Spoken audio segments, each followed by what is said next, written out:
Lakshmi kitchen मध्ये तुमचं स्वागत आहे। आज आपण बनवणार आहे वालाच्या शेंगाची आमटी। चला आता बघूया। आज आपण वालाच्या दाण्याची आमटी बनवणार आहे। हे वाल आहे, हे वालाचे दाणे मी काढून टाकले आणि त्याचे हे दाणे असे शिलून सण्याचे पत्र काढून सने मी हे काढलेले आहे।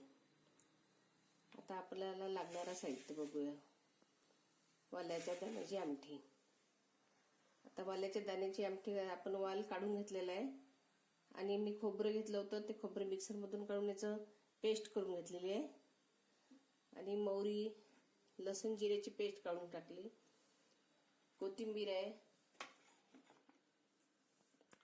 हे कोथिंबीर, हे आमचूर पावडर, हळद, तिखट, मीठ, गूळ आपलं साहित्य आहे आणि तेल।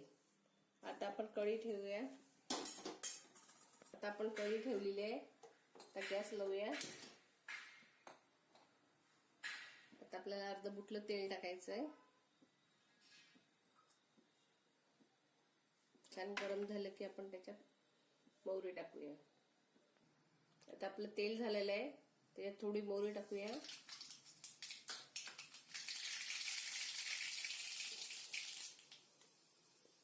एक चम्मच लसूण जिऱ्याची पेस्ट टाकूया।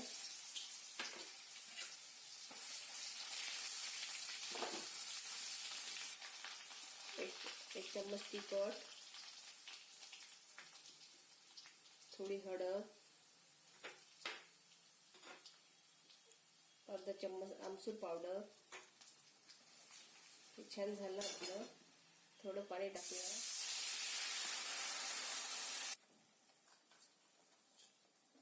एक चम्मच मीठ टाकूया।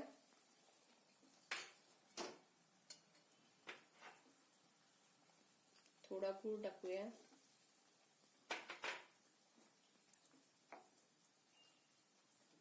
आपण खोबऱ्याची पेस्ट केलेली ते टाकूया आणि हे दाणे याच्यात छान शिजू।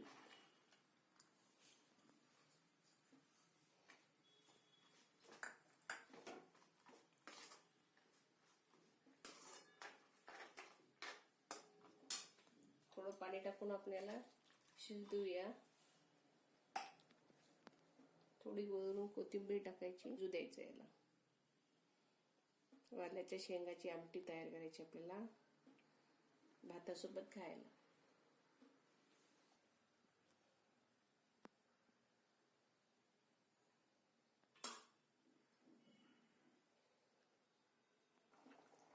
आता थोडी आपण कोथिंबीर टाकूया। आता आपली वालाची आमटी झालेली आहे। वालाच्या दाण्याची आमटी आंबट गोड छान झाली, पण छान दिसत आहे आणि भातासंग आपण खातो। आपण आता खाऊया। आता आपण बाउल मध्ये काढूया।